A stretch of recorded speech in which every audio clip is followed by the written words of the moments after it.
La declaración de Randolph Carter, escrito por Howard Philip Lovecraft. Les repito, señores que están perdiendo el tiempo, deténganme de por vida si lo desean, métanme en la cárcel o ejecútenme si lo que buscan es una víctima propiciatoria para crear una ilusión que ustedes llaman justicia. Pero no puedo decirles más de lo que les he dicho ya. Todo cuanto recuerdo ya se lo he referido con toda sinceridad. No he cambiado nada ni he ocultado nada, y si algo queda todavía poco claro, se debe a esa nube oscura que me nubla la mente, a esa nube y a la anómala naturaleza de los horrores que presencié. Les vuelvo a repetir que no sé lo que le ha ocurrido a Harley Warren, aunque creo, casi lo espero, que ha alcanzado el reposo eterno, si es que existe algo tan bueno como el reposo eterno. Es cierto que durante 5 años fui su mejor amigo y que en cierto modo coparticipé en sus terribles investigaciones sobre lo desconocido. No negaré, aunque mi memoria no es muy precisa, que ese testigo de ustedes nos haya visto juntos, como dice, en el monte Gainesville, andando en dirección a la charca del ciprés, a las 11:30 de aquella espantosa noche. Afirmo incluso que llevábamos linternas, azadas y un curioso rollo de cable con unos aparatos, porque todas esas cosas desempeñaron un papel en la única y pavorosa escena que ha quedado grabada en mi pobre mente. Pero de lo que siguió y de la razón de que me encontraran solo y aturdido junto a la charca la mañana siguiente, insisto en que nada sé que no les haya dicho anteriormente. Me dicen ustedes que no hay ningún lugar en la charca ni en sus alrededores que pudiera ser escenario de ese espantoso episodio. Pues fuera alucinación o pesadilla, y deseo fervientemente que fuera una alucinación o una pesadilla, es todo cuanto recuerda mi mente de lo que sucedió en aquellas horas terribles después de que perdimos de vista a cualquier ser humano. ¿Y por qué no regresó Harley Warren? Solo él o su sombra o algún ser sin nombre que no sabría describir podrían contestar esa pregunta. Como ya les he dicho antes, los estudios sobre ocultismo de Harley Warren me eran desconocidos y hasta cierto punto los compartía. De su extensa colección de libros raros y extraños sobre temas prohibidos, he leído cuantos están escritos en los idiomas que yo domino, pero no son muchos comparados con los que yo no domino. La mayoría, creo, están escritos en árabe, y el diabólico libro que precipitó el final, el libro que llevaba en el bolsillo cuando desapareció de este mundo, estaba escrito en caracteres totalmente desconocidos, como yo no había visto nunca antes. Warren no quiso decirme nunca en qué encerraba aquel libro. En cuanto a la naturaleza de nuestros estudios, debo asegurarles una vez más que yo no guardo un recuerdo exacto de lo que era. Me parece una bendición no recordarlo, porque eran estudios terribles que yo realizaba más por una fascinación involuntaria que por inclinación natural. Warren me dominó y siempre y hasta a veces me daba miedo. Recuerdo cómo me sobrecogía la expresión de su cara la noche antes de aquel atroz suceso, cuando hablaba sin parar de su teoría de por qué algunos cadáveres no se pudren jamás, sino que siguen firmes y enteros en sus tumbas durante 1000 años. Pero ahora ya no le temo, porque sospecho que ha conocido horrores que escapan a mi imaginación. Ahora temo por su vida. Una vez más declaro que no tengo una idea precisa del objetivo que perseguíamos aquella noche. Desde luego tenía que ver con el libro que Warren llevaba en el bolsillo, ese libro antiguo, escrito en caracteres indescifrables que había recibido de la India hacía un mes. Pero juro que no sé qué es lo que esperábamos encontrar. Su testigo dice que nos vio a las 11:30 en el monte de Gainesville, camino de la charca del ciprés. Pues será verdad, aunque no lo recuerdo claramente.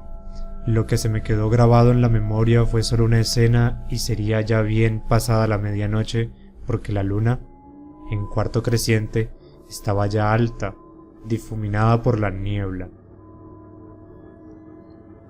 El lugar era un antiguo cementerio, tan antiguo que sentía un escalofrío al ver las múltiples huellas que había dejado el paso del tiempo.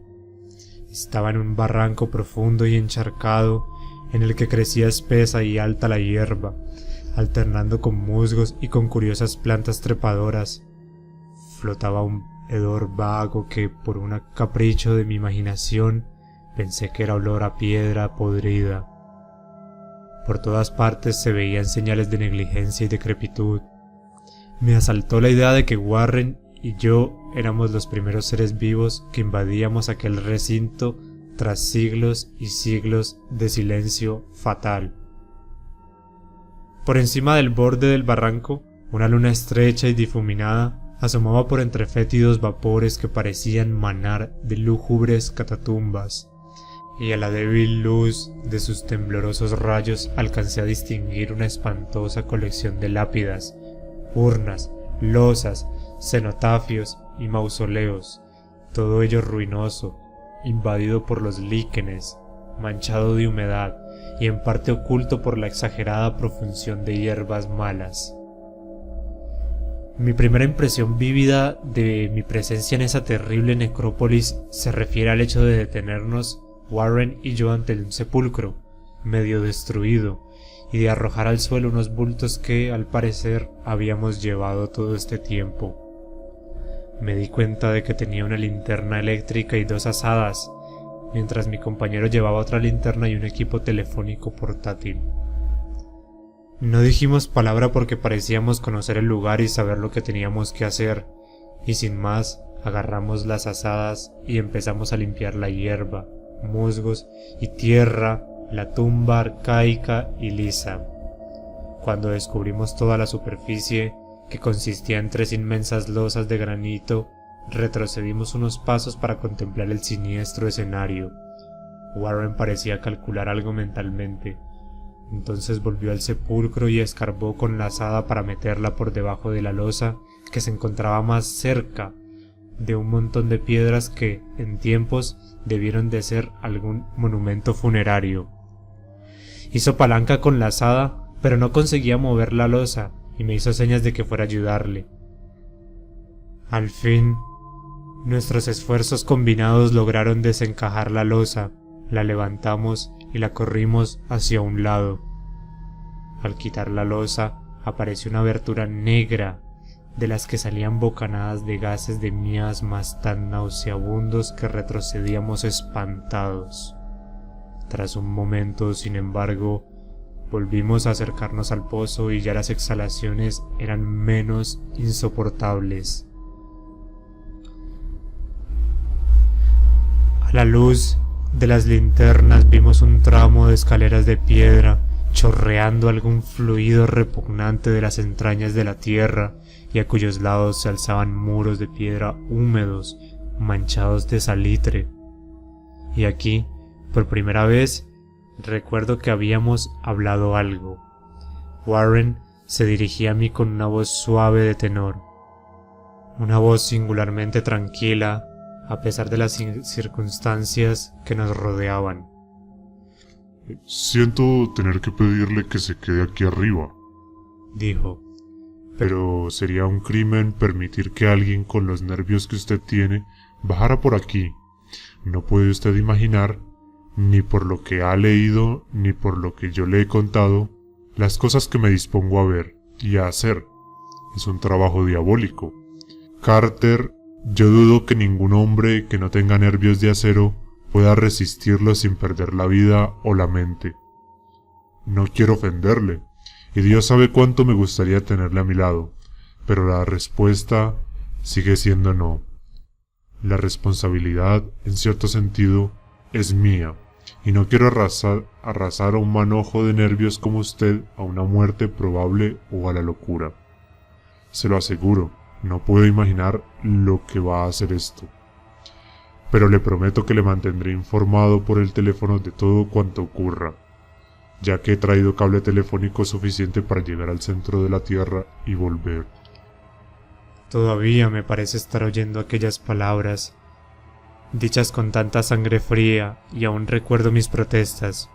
Yo estaba verdaderamente deseoso de acompañar a mi amigo en su descenso a las profundidades sepulcrales, pero se mostró inflexible. Incluso llegó a amenazar con abandonar la expedición si yo seguía insistiendo. Y la amenaza surtió efecto porque él era el único que disponía de los cables para la expedición. Todo eso lo recuerdo muy bien, pero no logro acordarme de qué era lo que buscábamos. Cuando me hubo arrancado la conformidad a sus designios, Warren tomó el rollo de cable y ajustó a él los aparatos. Me hizo una seña, tomé uno de los teléfonos y me senté sobre una lápida antigua y descolorida, cerca de la abertura recién descubierta. Entonces me dio la mano, se echó al hombro el rollo de cable y desapareció en las profundidades de un osario indescriptible. Durante un minuto vislumbré el leve resplandor de su linterna y escuché el ruido del cable que arrastraba detrás suyo, pero el resplandor desapareció de repente, como si en la escalera por la que bajaba hubiese habido un recodo, y dejé de percibir el sonido poco después. Me encontraba solo, aunque unido a las profundidades desconocidas por unos hilos mágicos forrados de aislante que verdeaban bajo la leve claridad de la luna.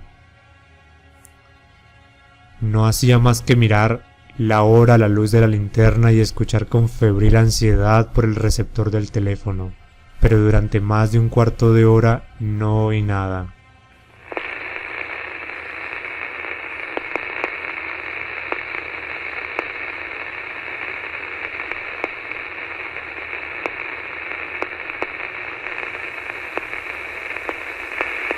Luego me llegó por el aparato un leve tintineo y llamé a mi amigo con voz tensa.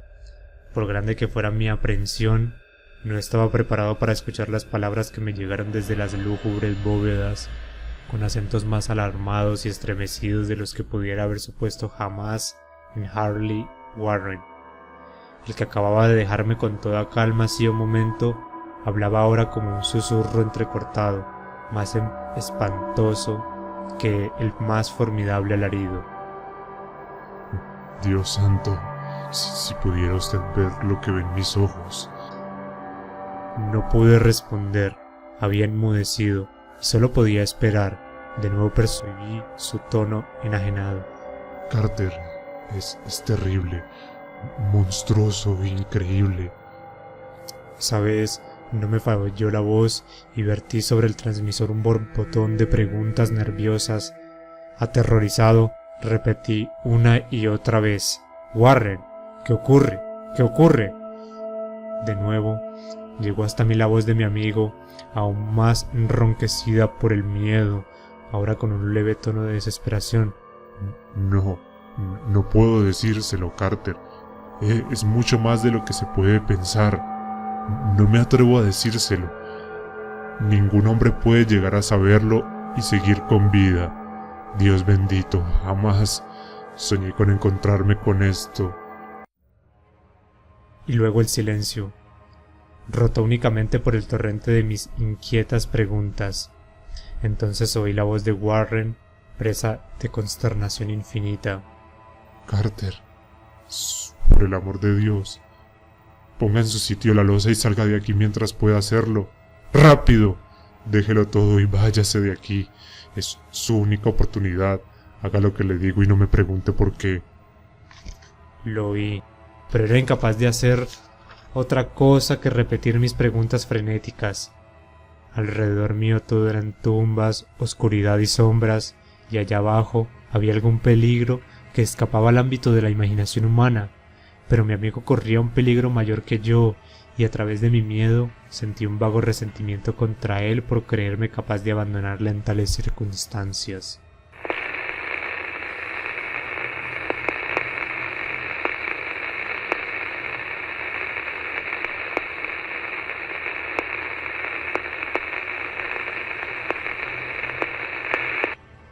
De nuevo el tintineo, y tras una pausa, un grito angustiado de Warren. ¡Lárgate! Por Dios bendito, pon la losa en su sitio y lárgate, Carter. Algo en aquella familiaridad por parte de mi compañero desesperado desató mis facultades. Tomé una resolución y se la grité a Warren. «Aguanta, Warren, voy a bajar».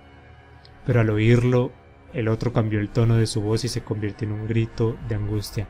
No lo hagas, no lo comprendes, es demasiado tarde y la culpa ha sido mía. Pon la losa en su sitio y corre, no puedes hacer nada más, ni tú ni nadie. De nuevo se alteró el tono, esta vez se hizo más suave, como de resignación sin esperanzas, aunque seguiría vibrando de ansiedad por mí. Date prisa, antes de que sea tarde. Traté de no hacerle caso, traté de sacudirme la parálisis que me atenazaba y de cumplir mi resolución de correr escaleras abajo y ayudarte, pero su siguiente susurro me halló aún inerte, encadenado por el horror.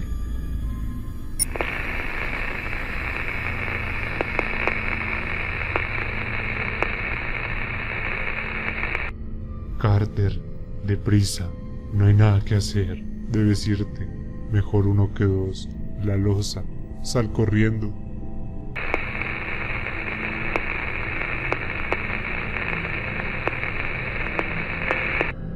Una pausa, más tintineos, y luego la voz apagada de Warren.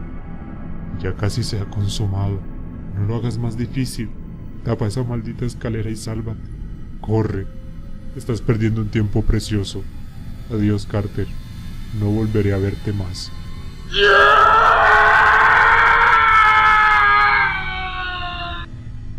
Aquí el susurro de Warren se convirtió en un grito que fue elevándose en un alarido que expresaba todo el horror de la eternidad.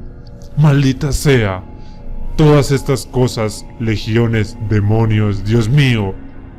Lárgate. Después de eso, el silencio. No sé cuánto tiempo estuve allí, estupefacto, murmurando, tartamudeando, temblando, llamando, gritando por el teléfono.